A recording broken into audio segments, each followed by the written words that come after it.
Isn't that amazing about baseball that you can play for 12 years and still be relatively under the radar? And like football. Oh, absolutely. You know, football, you're under the radar. You're out of the league in 2 years. But baseball, I mean, you can have a quiet 15-year career. It's pretty amazing. Yeah, and that was like especially as a middle reliever, you know. I mean, we're the defensive linemen of football, so I mean, nobody knows our name. So and again, I know we want to get into your story here, and we're already pressing record, if that's all right. I had a cousin who played minor league baseball, and he was a middle reliever, and he would talk about it was the most bizarre thing because he was a starting pitcher in all growing up and in college, but he said changing a relief pitcher was odd because you show up to the stadium, 7-8 hours early. And this is minor league ball, right? So you just got off a bus. You know the drill. And he said, you may not play that day. And then you game's over, you get back on the bus, do it all over again the next day. He said it was a very odd season for him. He only ended up playing 1 year. But anyway, so middle relievers is it's a good gig if you can get it and you can do well at it for sure. It is, yeah. And you can throw some smoke and mirrors out there and get 10 years and people don't even know who you are. Yeah, for about 100 pitches a year it seems like. So. Yeah. Oh man. Sorry, the other thing too that I learned at this UPI conference that Scott and I we just reconnected at a couple weeks ago is I didn't realize like the level that like overseas baseball is like Japan. Mm-hmm. Yeah. I mean, you tell me, maybe you're familiar, but it feels a little bit like the CFL is to the NFL. Like you can make really good money there. Yeah. There's fewer teams and you're just kind of playing the same teams over and over and over again. Is that accurate? Yeah, I mean, I never played. I played over there as part of like an exhibition tour. So, my experience was limited, but I mean, the guys that played over there, I mean, Jason Standridge was at that retreat. He played in both American big leagues and Japan for 10 years. And I mean, he would tell you that, playing over there was as equal, as exciting and, momentous as playing in the big leagues here. And one thing the Japanese always say is, if the Americans hadn't invented baseball, we would have. I mean, they love it that much. And it's ironic the best Major League Baseball player right now is from Japan originally. Yes, he is. Ohtani. Maybe the best baseball player of all time. Okay, I'm sorry. I could nerd out about baseball all day because we're talking to an expert here, Scott Linebrink, and Tyler will introduce him here in a second. We're going to do an official intro. Yeah, you'll do an intro in a second, even though we've already been going. But yeah, can you just quickly tell us how we're not a sports podcast, but I am fascinated by somebody that as a major leaguer can throw 100 miles an hour and hit 450-foot bombs. From your perspective, what has that been like watching him? Well, yeah, and I've just watched him. I'm only going to speak to my level of experience because I never had to face him, thankfully. Either in the batter's box or from the mound. But, I mean, just knowing what I know about the preparation of what it takes to craft, your area of expertise in being a pitcher. But then watching those guys, I mean, there was some guys that just lived in the cage. I mean, they never got out of there. And obviously it showed. I mean, they were some of the best hitters in the game, but they had to work at it. But to think about how you would have to spend equally amounts in the cage and out in the bullpen, working on pitches and preparing for your next start, and those starting pitchers have a routine. I mean, they're busy every day. People think they just show up once every 5 days and that's what they work, but they're working the rear ends off every other day too to get ready. So to think that you're playing in a game that night and you have to do all of your stuff to get ready for your next start, it's mind-boggling, and it obviously requires a high degree of talent. Yeah. He's amazing, and he's 6'4", I mean, he's just a Greek god. The beast. I mean, if God himself formed him to play baseball and said, "This is what you're going to do with your life." Absolutely. So if you were, and we're gonna get into it, we keep saying it, but if you were to like put a Mount Rushmore of the top 4 baseball players of all time, would he be on that? I mean, you mentioned he might be. Now that's dangerous territory there. Yeah. I mean, there's so many great players. Oh, don't worry. This is going to be one of our clips for Instagram that we're just going to post and rerun. MLB whatever your answer is. MLB Network is listening. I can assure you one face that's not on it, and that's mine. And a lot of guys I played with. But no, I feel like Babe Ruth has to be on there. Sure. I mean, regardless of what you think about the guy, I mean, to see like the numbers that he put up at his, day and age, I mean, he was just doing things that nobody else in the game had at his time or for decades to come. Yeah. But then you think about, some of the other great all around players. I mean, my goodness.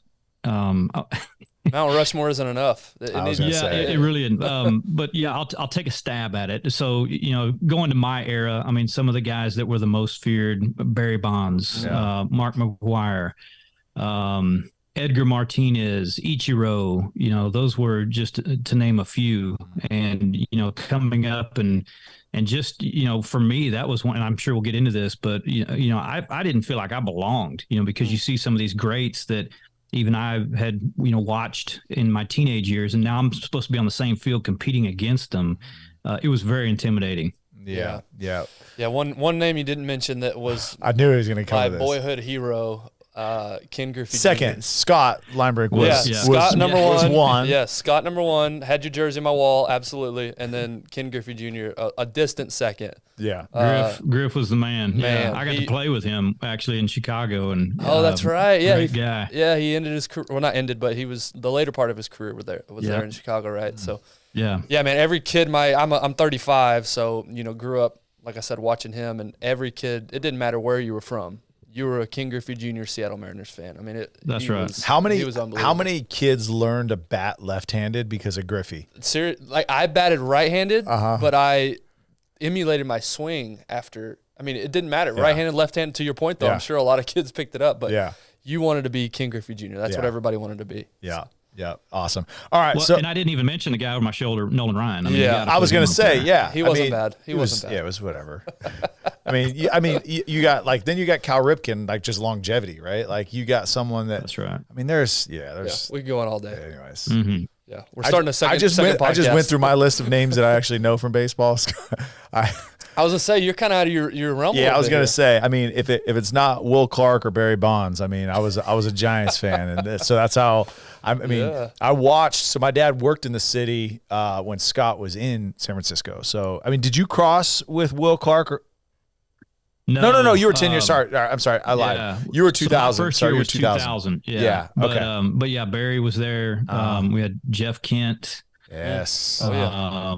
I remember a little riff between them two, Barry and Jeff Kent. Little dughouse spat. Yeah. Dughouse. That's right. Yeah. Dugout spat. JT Snow. Yeah. Oh yeah. Oh. Man, you're bringing up good memories for me. This is good stuff. Well, anyway, so for those of you that didn't pick up on it, we have a great guest today. We've got Scott Linebrink. He's 11-year major league pitcher, a number of teams. Chicago, started with the Giants. Let's see the Braves. You finished your career with Atlanta, but he's got an incredible story. Like on the front end, reached the highest level of the sport. But like what we like to talk about on this show is what are we doing to impact this world? What are we doing with this one shot that we have?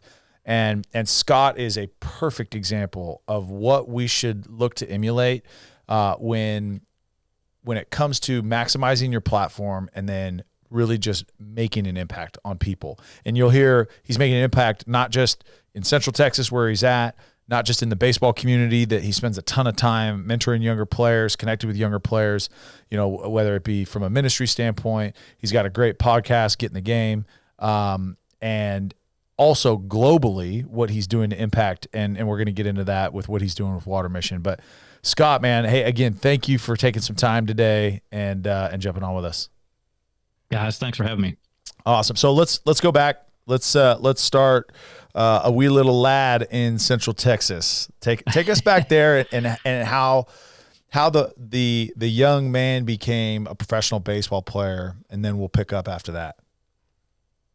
Yeah, well, my path was not the standard path that maybe a lot of guys that played in the big leagues did. And matter of fact, I tell people all the time, if you just showed up at my high school field about my sophomore, junior year and surveyed the players that were on that field and the talent, you would not have even had me on your list to play junior college ball. I was one of those guys that was just a late bloomer, one of the smaller guys, and was always like that because I was young for my grade. And so, I really had to work extra hard to hustle and get the coaches to pay attention to me and just notice me because I didn't have standout talent. But I think it really helped develop my discipline and my hard work ethic.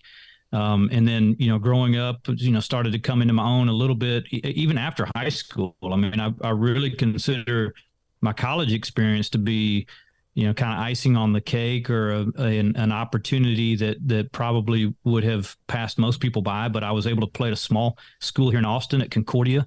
And my dad knew the coach. And so, I kind of had an in. He let me come out and try out, and basically walked on. And I was playing second base and third base. I mean, I always had a decent arm, but I wasn't even really pitching at this point. And started pitching the end of my freshman year and into sophomore year. And then that's where things really started to take off, and started to, put on some bulk and throw harder. It was a lot of mechanics coming together at that time. But again, just working hard and continuing to try to excel to the next level. And for me at that point, it was just trying to get to Division I, which I had an opportunity my junior year. I transferred into to Texas State. Back then it was Southwest Texas, which I still say.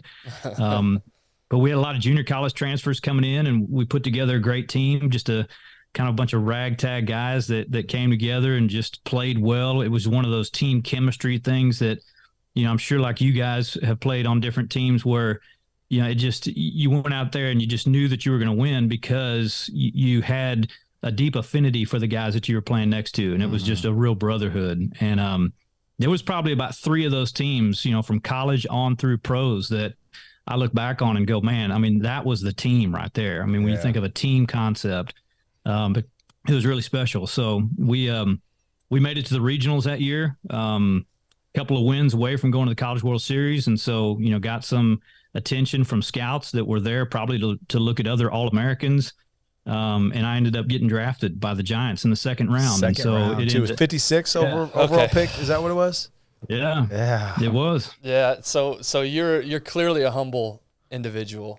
You said I ended up getting drafted in the second round. That doesn't just end up happening. I mean, that is. Yeah.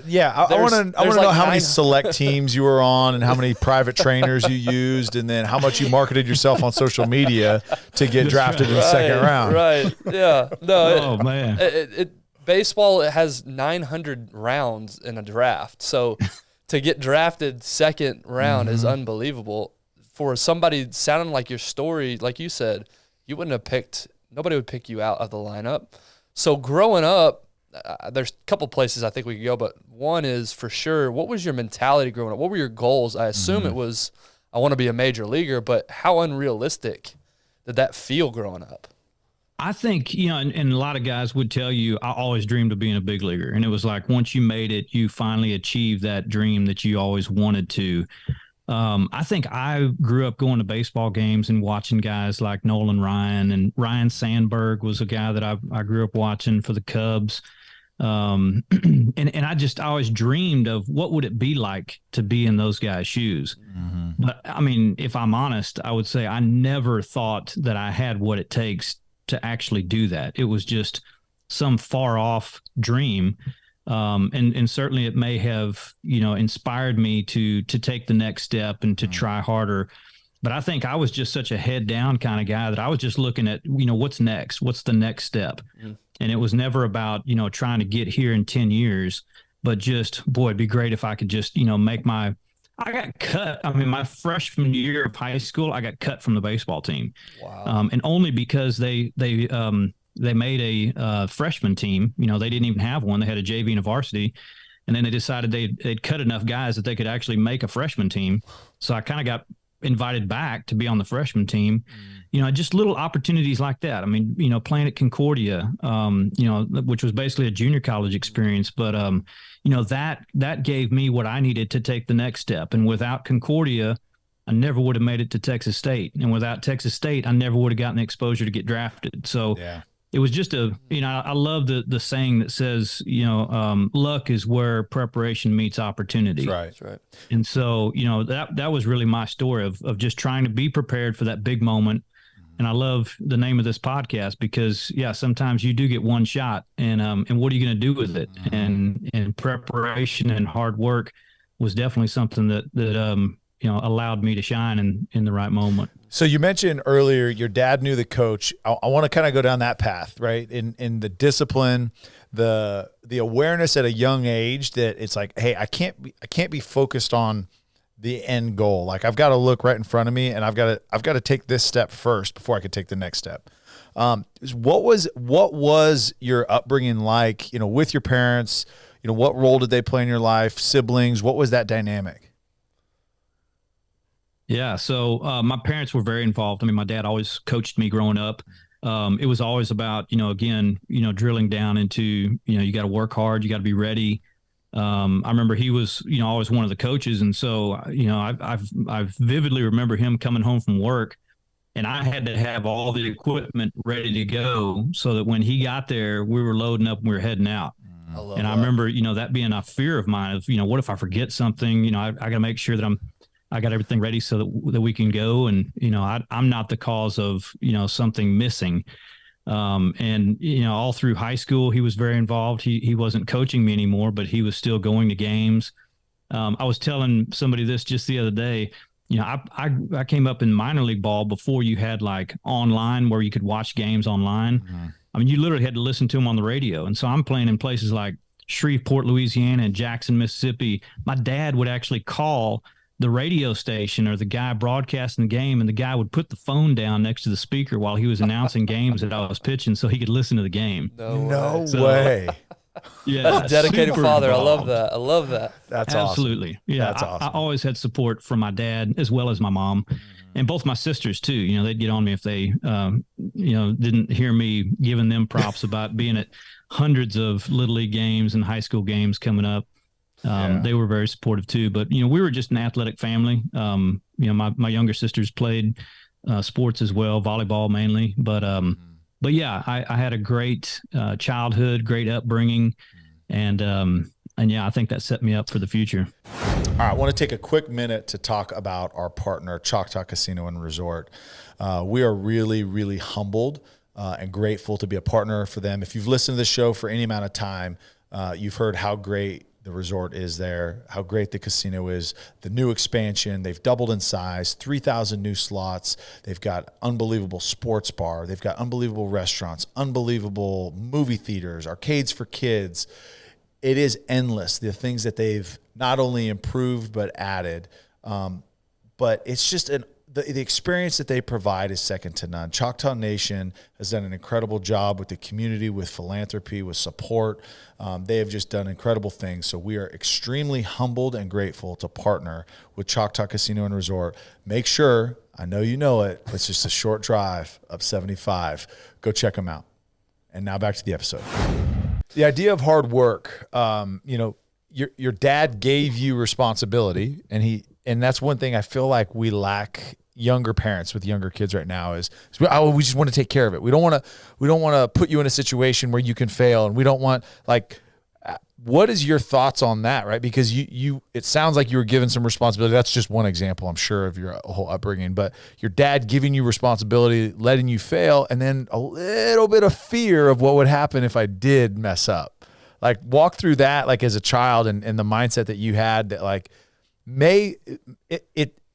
look, I'm not saying it fits every kid because every kid is different, but may not be a bad thing to let your kids have a little bit of fear and let them fail. Yeah, absolutely. I couldn't agree more with you. I think that is something missing from today's society. We want to shelter our kids. We want to protect them. In some regards, we give them too much. I know, and it's a hot button issue, like with the phones and the devices, what age is appropriate. But, the fact of the matter is a lot of these kids are young teenagers and they're getting phones, and my oldest now is 15 going on 16. And, we have given her a phone within the last 12 months. So it's fairly new, but we held off. We were one of the last parents to give in. But in that regard, I feel like we're giving them too much. But then when it comes to other areas, like you're speaking about responsibility, we're trying to overprotect them. Yeah. We're trying to helicopter, and we're not giving them chances to fail so that they learn from that failure. And it's hard as a parent, right? I mean, each child is different. Each situation is different. And so it's hard to know what areas do I need to protect them and what areas do I need to let them fail so that they learn? But always the failure has to be a fail forward, right? Yes. So there has to be a lesson that comes from that. And, some little things like, my daughter forgot her lunch and she needs me to bring it to her. I mean, is that something where I say, you know what? Sorry, you're going to have to figure this one out. Yeah. Or, I'm 5 miles down the road and so I can run it over to her real quick. But, what's that teaching her? So, these are always, there's a tension, there's always a battle. And like I say, I can't, there's no silver bullet or magic answer for any of these questions, but it's one of the difficulties of parenting for sure. Yeah. I love, the example of the phones, right? It's so funny. It's like, hey, parents, we're going to give all this freedom on a phone, but we're not going to let you go play or ride your bike in the street. No. We're going to helicopter over the top of you. That's a heck of a point. Yeah. But no. Take the phone and go wherever you want. Anywhere on the planet you can go with this phone, but we're not going to let you be out of eyesight when you're riding your bike.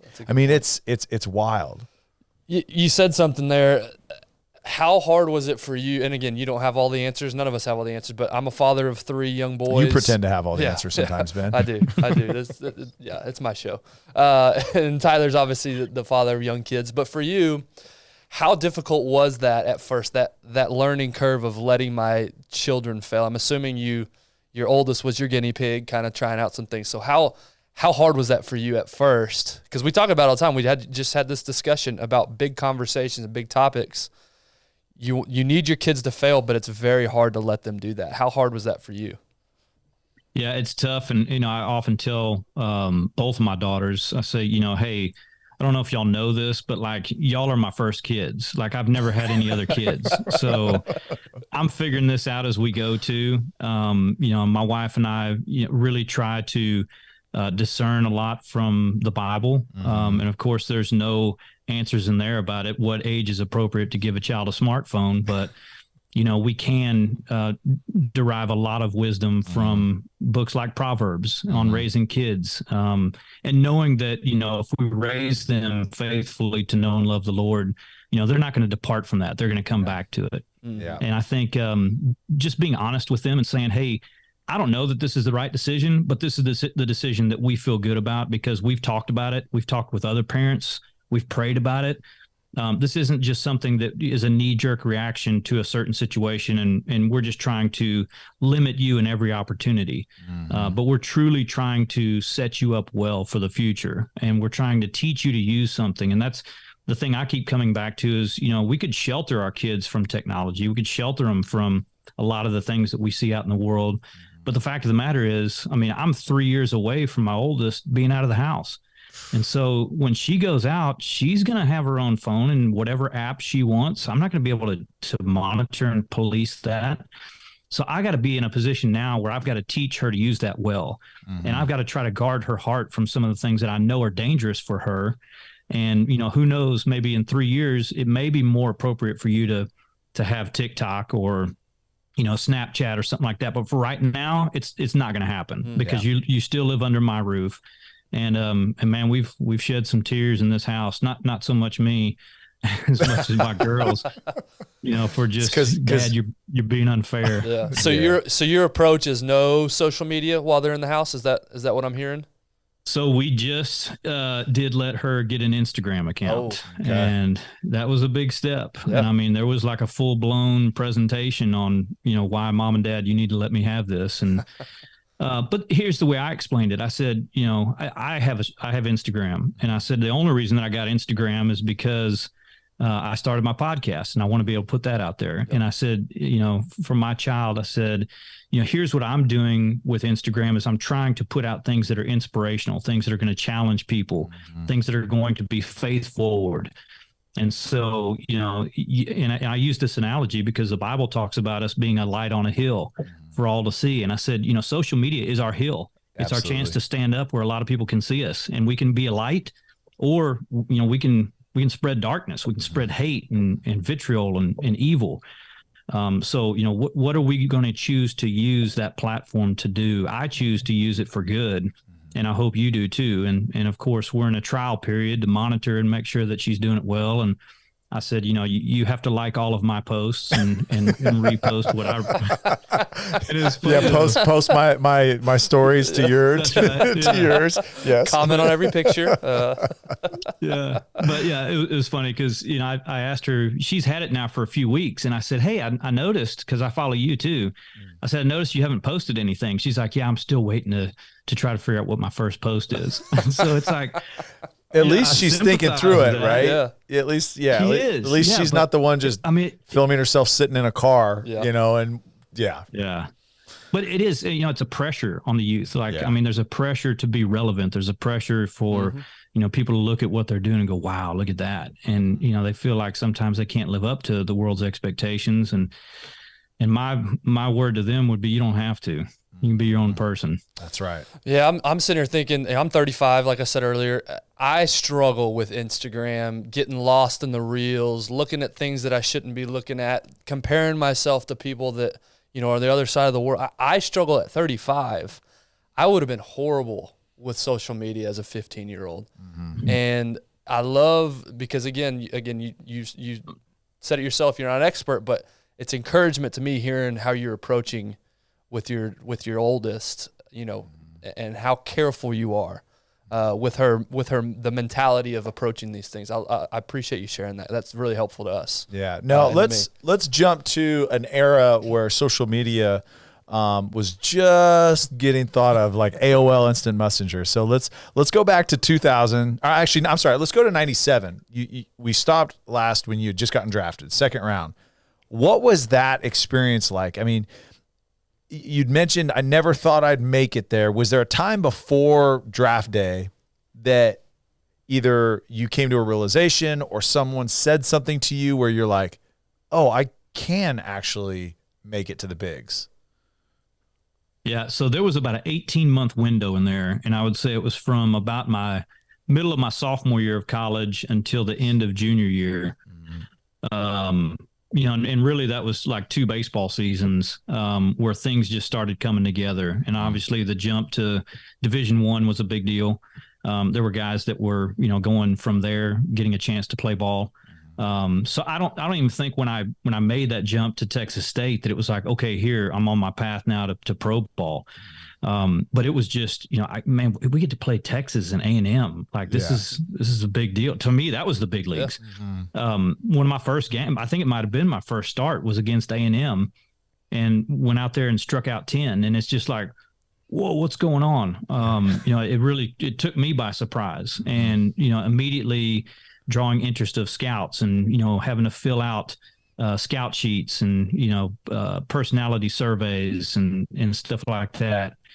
And that's when I thought, wow, this seems like it might be a possibility. But then as it got closer to draft day, we started hearing more specifics like, hey, this team's got this pick in the draft, and, we're slotting you somewhere between 5 and 10. And I remember the day before the draft, we got a call from the Expos, and they said, we're looking at Scott for one of our first picks, and we've got the 4th pick in the draft. And I mean, at that point, we're just thinking, are you serious? I mean, this could be like that.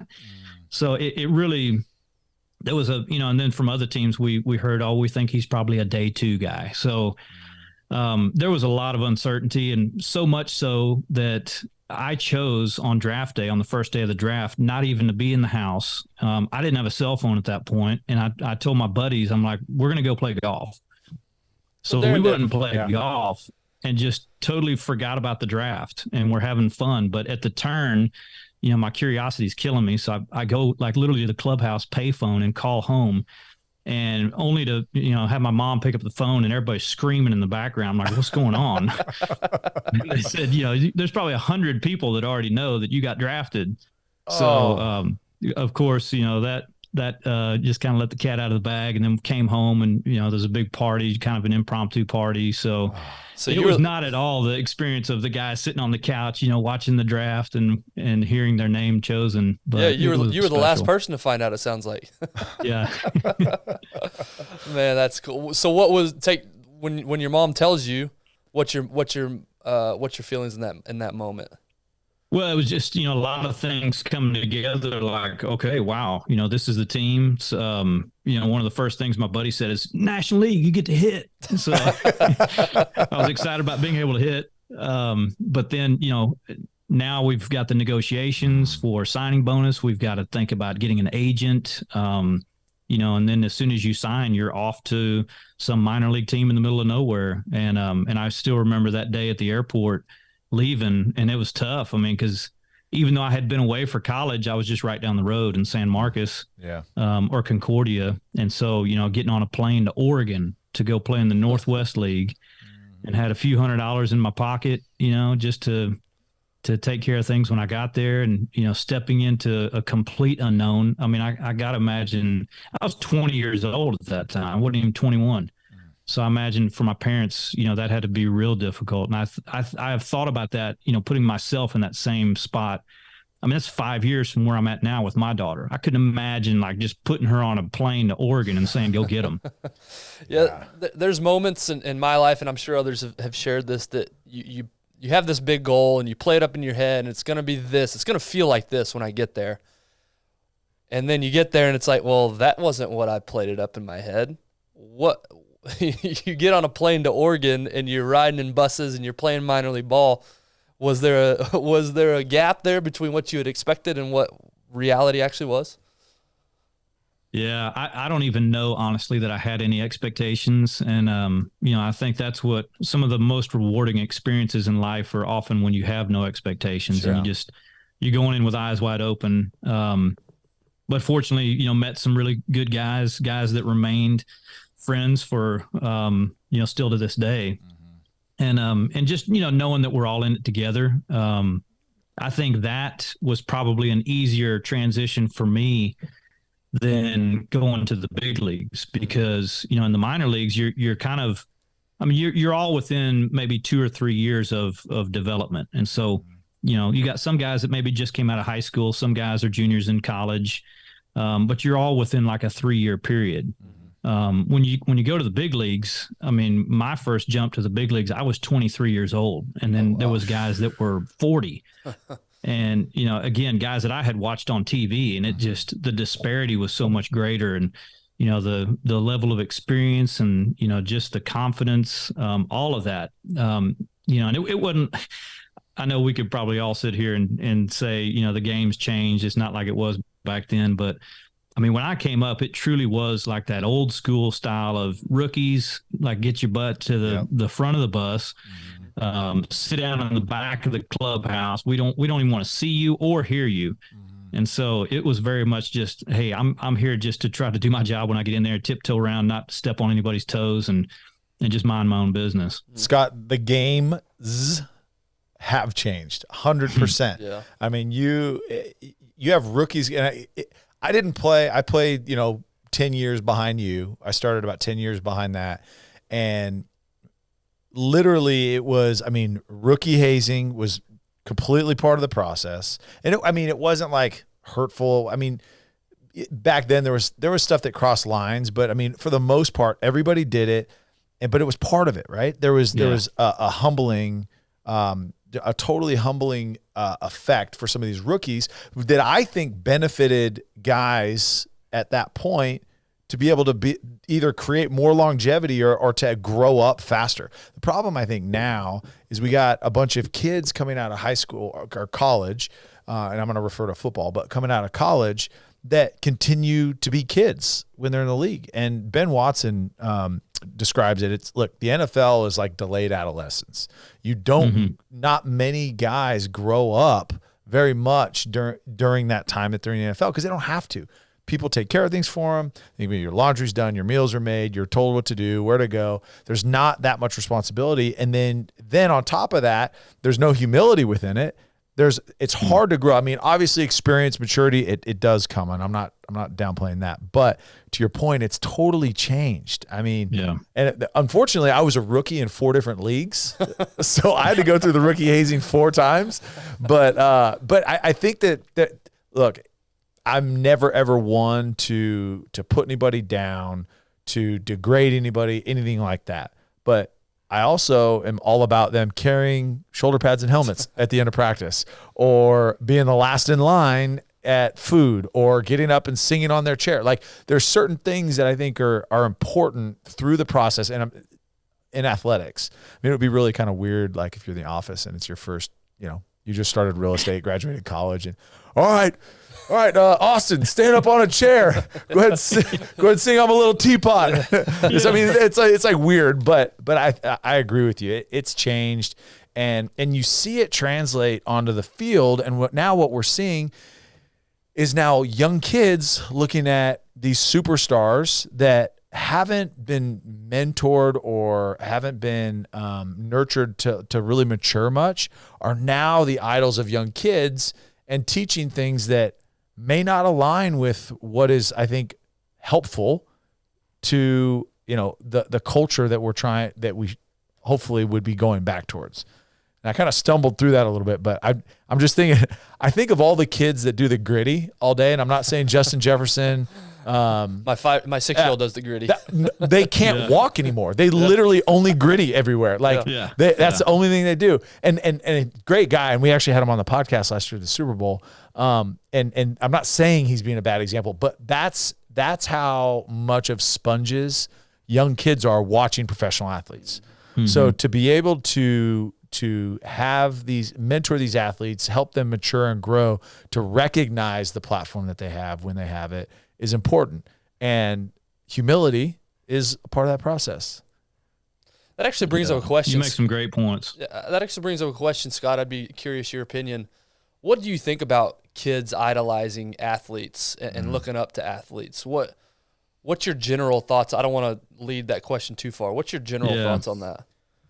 Well, I'm going to go back to explaining that, through the lens of faith, which I often do. But I heard it said just recently, and I forget if this was a podcast or a book I was reading, but the point was, anytime you look at the history of mankind, anytime a person is idolized, it's a disaster. Mm-hmm. Anytime man seeks to be that Godhead or that God figure, it's ultimately going to end up in disaster. And so man was not meant for worship. We were meant to worship God. I mean, that's how we were created. And regardless of your thoughts on faith or denominations, I believe that to be a biblical truth. And I believe the Bible to be the most informed word that we can, instructions for life. So I think that, certainly you can't help that there are going to be sports athletes that little kids look up to and go, man, I wish I could be him. What I think is so important, though, is what that athlete chooses to take with that worship. And there's an opportunity always to reflect. It's not me. Let me point you to somebody that's really worth worship. Mm-hmm. And I see guys do that throughout all of the sports. And I think it's a great way to maintain humility, and avoid disaster, because anytime that we start to be drawn to that kind of worship, it's just going to be destructive for us. That's a great point. So you go through the minor leagues. You only spent 3 years in the minor leagues, which is kudos to you, because it can be a much longer slog for a lot of people. It felt longer than that. I bet you aged 10 years in 3 years, I'm sure. What was the call like? Take us back to that moment when you got the call that said, hey, you're going to be headed to the big leagues. Yeah, so I spent, let's see, 2 full seasons in the minor leagues, and then my 3rd full season was when I first got called up. And it was 2 weeks into the season. So it was relatively soon, compared to the start of my career. But then for the next 3 years, I was on that shuttle back and forth. And I think the most I ever went up and down in a season is 4 times. But I think it was a total of 10 times over 3 years where I was up and then I got sent back down. Then I got called up and then back down. So, there was a 3-year period in there where I was kind of in that limbo, trying to make it, not quite ready to be there, but better than where I was in AAA. So there were some injuries in there too. So it was really just a matter of things working out at the right time. But the very first time I got the call up, I literally thought it was a mistake. I mean, I thought there's no way I'm being called up right now. I had just come off an injury year.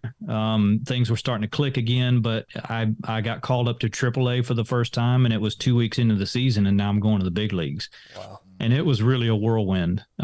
Made my debut there in San Francisco. AT&T Park was brand new, or whatever they call it now. But I remember running out from the bullpen. Of course, we're in San Francisco. It's in April. It's freezing cold. And, the wind's blowing. It's just, that was one of the most uncomfortable places to play for me. I mean, you stand up on the mound, you feel like you can get blown over, and then you got to face Barry Bonds and all these guys. But I was on the Giants, so I didn't have to face Barry. But I remember it was against the Diamondbacks, and somehow I floated through that inning, got 3 outs, gave up a couple hits, but, relatively unscathed. And came out of there just, thank goodness that's over. I hope I don't have to do that again. And it happened 600 more times after that. So one thing about I never lost that, that excitement of it all. Yeah. Interesting. One thing about San Francisco that I don't think people recognize, it might be one of the coldest places in the United States. It's a lot colder than you think. Yeah. Which is wild because it really stays between high 50s and low mid 70s, right? That's that range that it stays at. But for some reason, I've never not gone to San Francisco and been freezing cold. It's always you under prepare. It's just trying to just lure you in. Oh no, t-shirt's fine. That's why I think that's the number one sweatshirt sales location in the United States. Oh yeah, is San Francisco. Us Texans, we just assume, it's California. The weather's gonna be great. It's different. No, it's not. All right, so I want to talk about the clubhouse.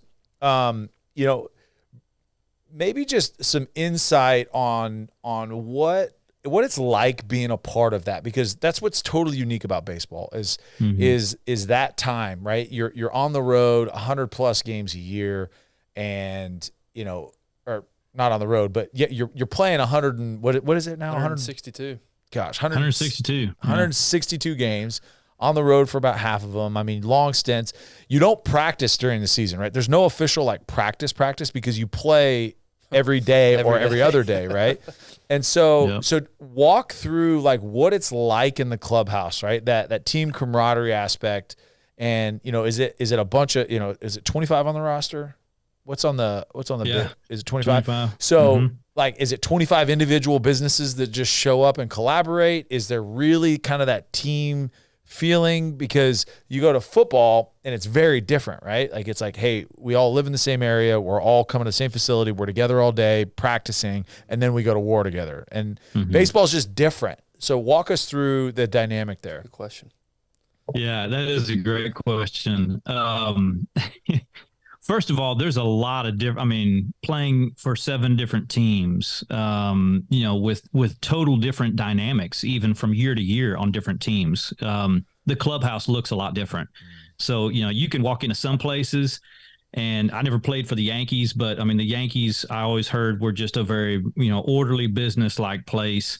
Everybody had their thing going. I played on San Diego, which, we were a really laid back team. The year that I got there, we were last in our division. We were at the beach. Half the people that showed up at the game were there in their board shorts and flip flops. And it's let's check out the Padres and see what they're doing and grab a beer. Yeah. So, very much a different atmosphere and very much more laid back in the clubhouse. I love, you're talking about the arrested development or the, delayed adolescence that Benjamin Watson talked about, because I was laughing when you were saying that, thinking, that's baseball right there. You got a bunch of 13-year-olds that never grew up, and we're joking around all the time. There's always jokes. And I think baseball mentality breeds that, because you mentioned you play every single day. You're always on. And so it's you got to figure out how to get through this long season, which is, by the way, also another 30 spring training games. Yeah. And then if you're lucky, you play 11 more games in the playoffs. So, you could play close to 200 games by the time it's all said and done. So you got to figure out a way to defuse, to, decompress. And a lot of that comes through just acting like an idiot or having, clubhouse shenanigans going on. And we play kangaroo court all the time to, call guys out about, stupid stuff that they've done. And, you get fined.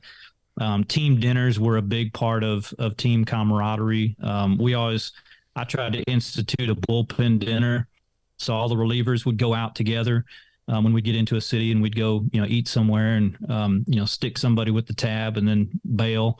But it really did a lot to just promote that camaraderie with guys. But also just to diffuse from the situation of having to go out. I mean, if you were on every single day of your life for 200 days in a row, like what people think the intensity of the game was all the time, I mean, you would unravel. You would literally work yourself into a frenzy. So you got to figure out how to turn it off and turn it on. And some of the guys, the best in the game, I really learned that from them, of how, they could be joking around, laughing it up, and then boom, dead serious. Yeah. So they knew how to flip that switch. But I'll tell you a quick story. You'll appreciate this, you guys as football players. I remember, I can't remember who it was, but somebody from the league came in and they wanted to experience what it's like before a game.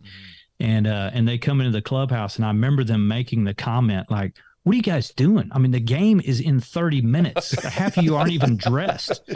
Some of you guys are playing cards. And we're like, relax, man. We got 160 of these. Yeah. There's no need to get all worked up. Oh, that's the difference, because, and my wife always says it. She's like, after Friday, I can't talk to you. I have to stay out of your path, because I go into game mode literally, 36 hours before kickoff. And it's locked in, I don't want distractions. You can't pull me off my routine. And I know routine's a big part of it, but one thing I do love about baseball players, which as I've met a number of former baseball players, and I do see baseball players transition pretty well, is that they do learn that ability to turn on and off like that. Is they can be laser focused, to where it's hey, I can be, playing games in the clubhouse, and then 14 minutes later, I'm at the plate trying to hit a 103-mile fastball. And so it's the ability to do that. But I agree, right? To get through the season, you can't be so wound up and uptight. And I mean, now you said the best players, so if you think the best, right? You think Jordan, Kobe, Brady, Gretzky, these guys that were highly intense, highly competitive. But baseball, is that the same mentality? I mean, would they kind of carry that? Hey, look, they're all about their business. They're here to do that. Or could those guys cut loose and be part of the guys as well? Some of them could, some of them were just in a different league. And it was tough for them, to really integrate into the clubhouse life. I mean, some of it too, as I mentioned earlier, just the age difference. I mean, you got some guys that, are at the height of their career, or maybe on the backside of their career, they're Hall of Famers already. I mean, they're 35, 40 years old, and you may have a clubhouse full of 25-year-olds. So there's almost a generational gap in there. So sometimes that can be difficult, but I think, I think of guys that I played with like Jim Thome. I mean, Jim Thome, here's a guy hit 600 home runs in his career. I mean, it was one of the highlights of my career to be able to play with him. And he was just a genuinely nice guy. And I think anybody that knows Jim will tell you the same thing, that, I mean, here's a guy, he'd be on his way to the cage, nails on, uniform, ready to go. And he would stop at your locker and ask you, how your day's going, and have a genuine conversation with you for 5 minutes and then be on his way. So, I think of a guy and just because they're Hall of Famers, they don't have to be distant. They don't have to be disconnected from the clubhouse. But yeah, there was definitely guys that did that better than others. Man. Yeah. Jim Thome was a stud, for a lot of reasons, but one of the main reasons, he was never linked to the whole steroid deal. Yeah, and that's right. So to be able to hit 600 home runs, fully natural, I mean, that's an unbelievable accomplishment. Yeah. I mean, that's cool to hear behind the scenes on how he was, because he seemed like just an everyday dude. Also, you tell me if I'm wrong about that, but he just seemed like your normal, average dude that just happened to be unbelievably awesome at baseball. Yeah, and I would say that was my experience with 98% of the guys I came across. I mean, these guys are just, a lot of them from humble backgrounds, a lot of them, hard workers, and just really truly appreciative for the opportunity that they've been given, and still maintaining that kid at heart type mentality. Yeah. I was just going to say, one thing I've always been curious about baseball, because Tyler mentioned football, it's 18 games, 17 games, yes. You get a long off season. Baseball, you're spending however many months during the season. What's family life like? How do these guys manage? Do their kids live with them in this? I mean, I'm sure everybody's different, but do a lot of them live in the same city and grow up in the same city they're playing in? How do they manage raising a family with the demands of a baseball season? Yeah, it's certainly tough. Tyler, you mentioned you're gone half the time. I mean, we go on a 6-day, 10-day road trip, and then we're home for 6 to 10 days. So, that's kind of the rhythm, week on, week off. It definitely takes a strong wife, just to keep the house down, and, a lot of family support. I know we got support from both sets of our parents. You get traded, now you got to move to a new city. I mean, I had at least 2 trades that happened mid-season. And so, trying to shuffle kids and dogs and cars and clothes and everything that it takes to live for, the next few months. We definitely relied on a lot of family support for that. But yeah, we just, my wife and I tried to make a home wherever we were at. That a lot of times the baseball season was baseball schedule was conducive to, young kids, and we just had young kids. We didn't get to school age when we were still playing. But it was fun to, wake up at 10 o'clock in the morning and hang out with the girls, and, we'd put them in the wagon and go down and take them for a walk and come back. And about the time they were going down for a nap, that's when I got to head to the field. So, and then Kelly was great about, letting them take a long nap and then feeding them supper and take them to the ballpark. And of course we didn't get home till midnight. So we had this like crazy baseball sleep schedule, but it actually fit pretty well with young kids. Yeah. Wow, did y'all stay living there year round, or did you have a home base in the off season? Man, I was getting back to Texas as quick as I could. I mean, that last out is made and the car is loaded and we are gone. Yes. For all of that month and a half. I always felt guilty about that. Is like, if you lose your last game, typically there's only one team that's happy about that last out in baseball, right? Mm-hmm. And so, but I always felt guilty. It's like, I can't wait to get out of here. Like, I cannot wait. Like, I feel like I should be more disappointed that the season's over, but like, I was ready to go home. Like, I could not wait to get home. So I get that. I want to talk, Scott, really quickly, just about like leadership, right? And within the clubhouse, and how that played out. And because it's such baseball in my mind is there's so much onus individually on yourself, right? To be prepared, to be locked in, to do your job, right? There's a ton of working together, obviously defensively.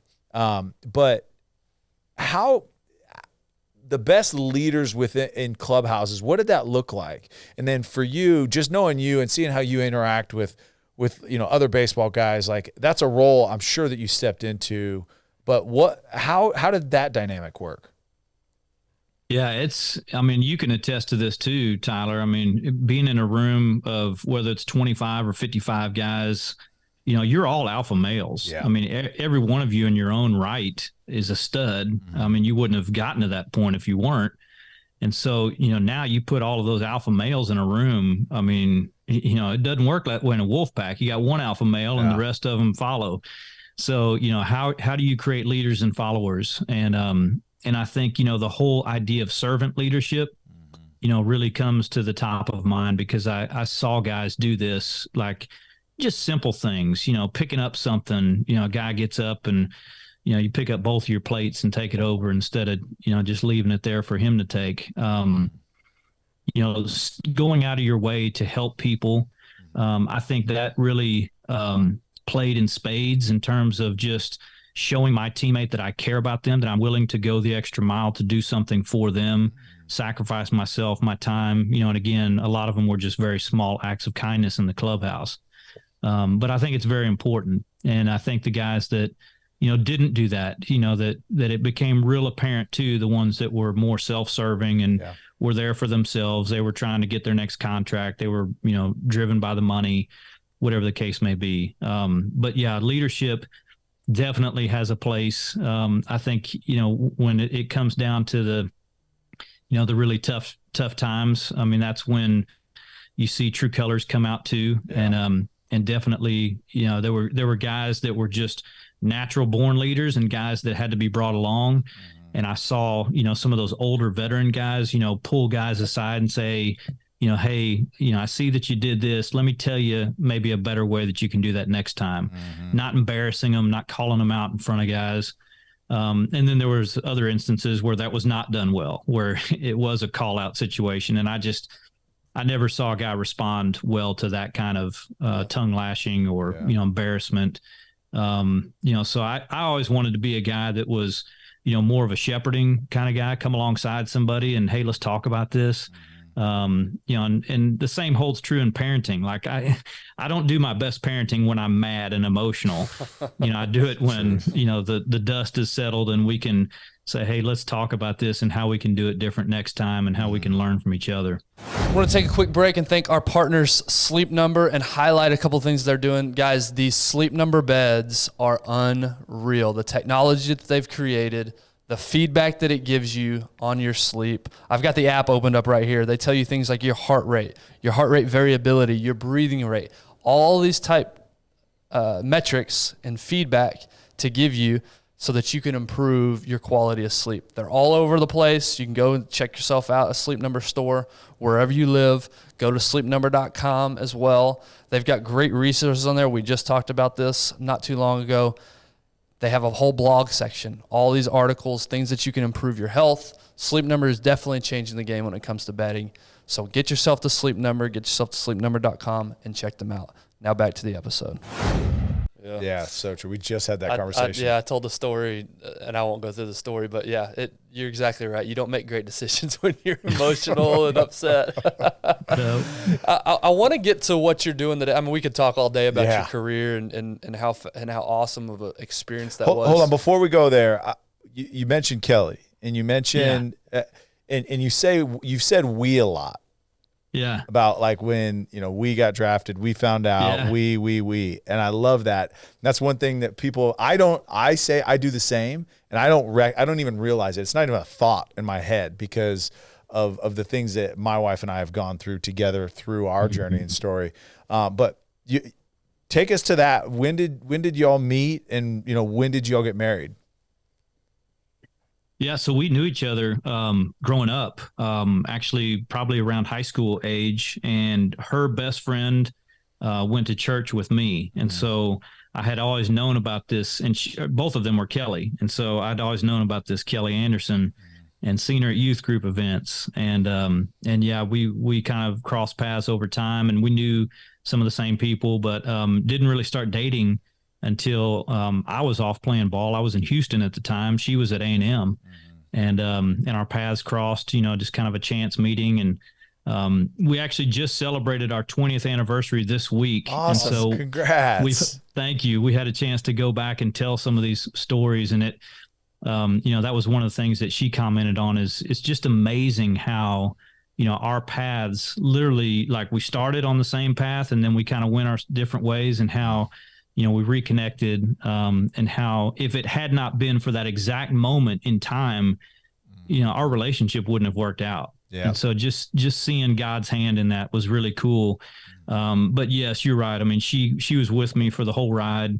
Maybe not quite all the minor league stuff. She came along at the right point, but she likes to say that she was the straw that stirs the drink. And that after we got married, that's when things really took off. That's when it actually happened. That's right. It literally couldn't be any more similar to Tiff and I's story. Same deal. Yep. Really? Same story. Yeah. So 2011, you finish up with the Braves. Were you ready to be done? What was that ending like?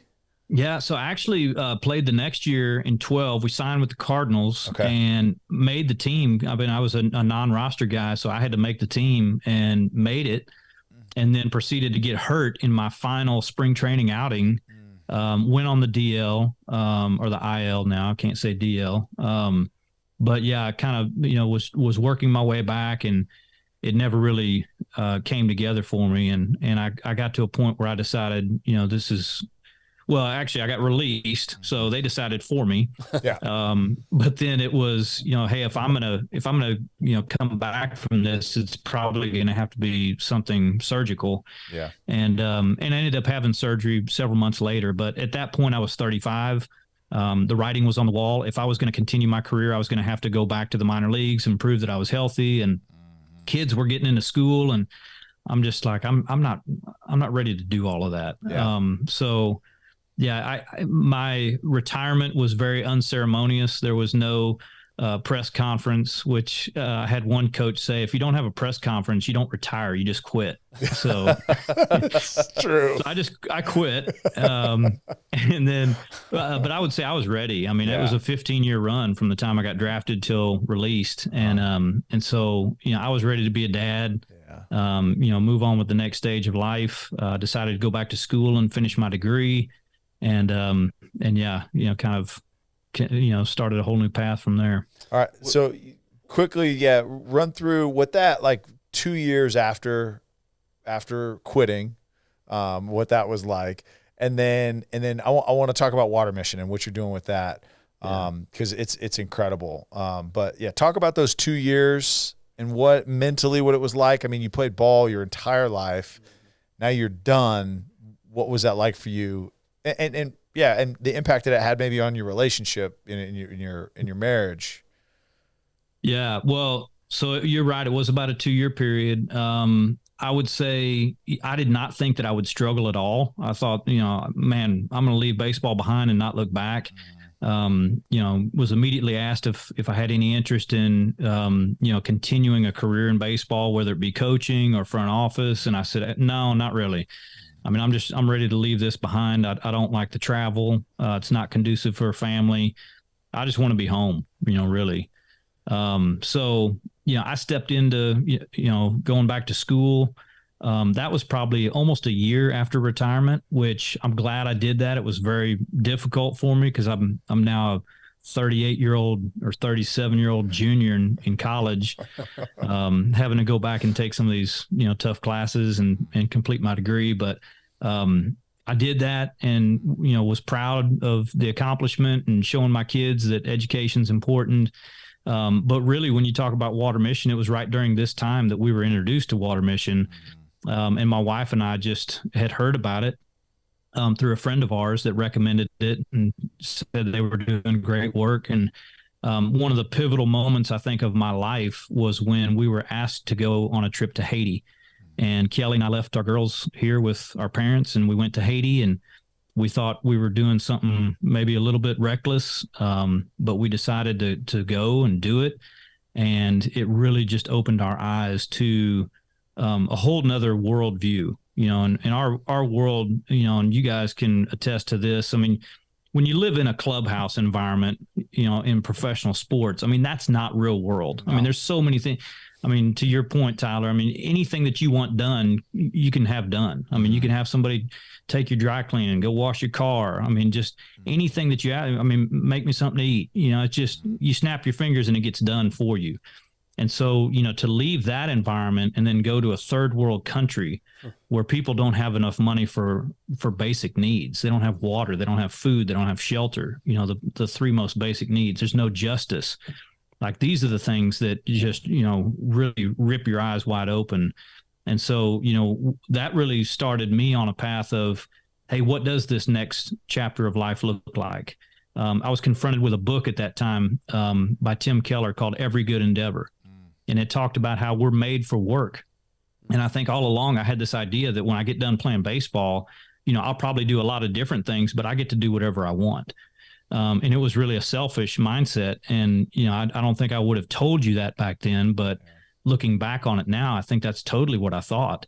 But what I realized is that, no, I'm being groomed for something else, for a bigger purpose, for something bigger than myself. And so, when the opportunity came along to go to work for Water Mission, I really felt that I was being led in that direction.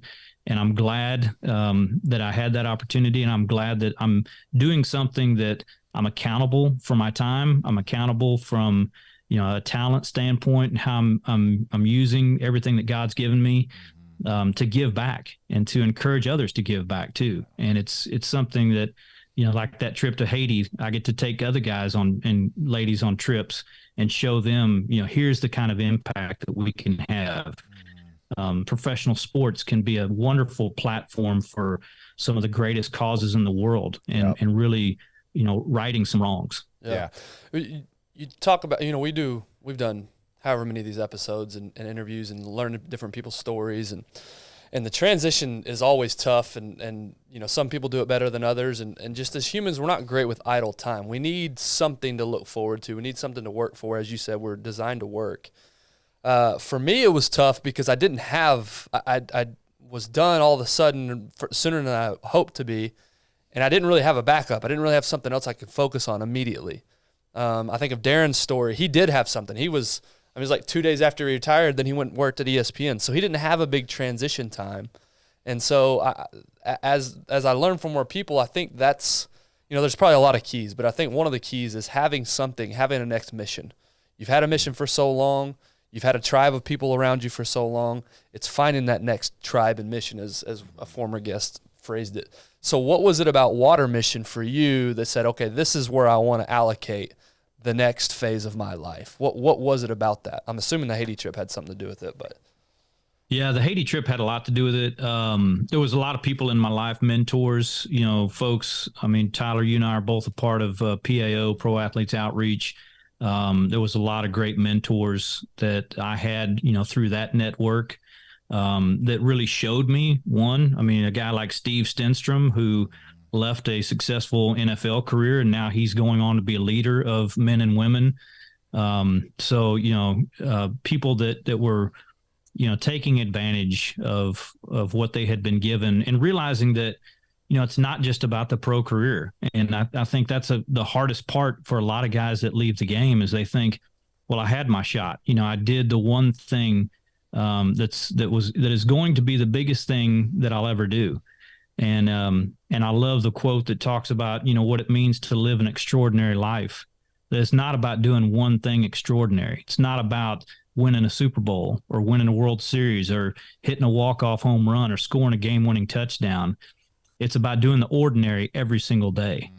And so by waking up in the morning and choosing to be a leader in my house, a wife or a husband to my wife, a father to my kids, holding down a job, doing something for an industry that's bigger than myself, serving others. I think those are the things every single day that when you look back on it, you can say, that guy lived an extraordinary life because he did those little things every single day, not because he did that one grand thing that is the first thing we read on Wikipedia, but because he did the little things and he was consistent and he lived a life of integrity. And that's what I want to try to do. It's really good. I love really that. Good. Yeah. I love that. Scott, we're just super thankful for the time and the insight. And again, we'd love to get you back on again, because there's so many other things I think that we can. Yeah. Can you briefly tell us what exactly Water Mission does before you? Yeah. Sure. We run?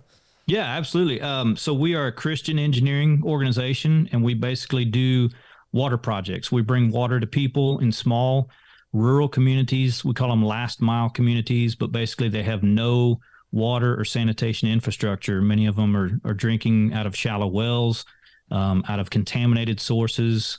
They're getting sick, and then just seeing the ripple effect, pun intended there, but seeing how that plays into public health, into the economy, educational opportunities. All of it is hampered if you don't have safe water. Yeah. And so basically we're just trying to go in and provide as much safe water as we can to as many people as we can. And we're sharing the good news of the gospel while we do it. I love that. Yeah. Most people are probably listening to this on audio, but if you're watching on YouTube, you've got an unbelievable picture over your left shoulder. Yeah. I love that picture. What's the story behind that one?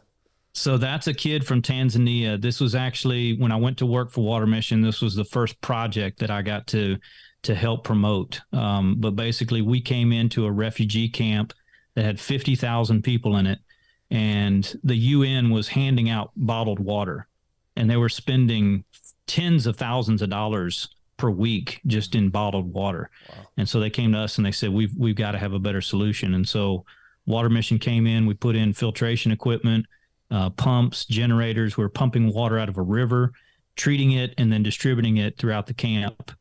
And then the UN came and said, we love the work that you've done. We want to expand this. We want to do more work with you.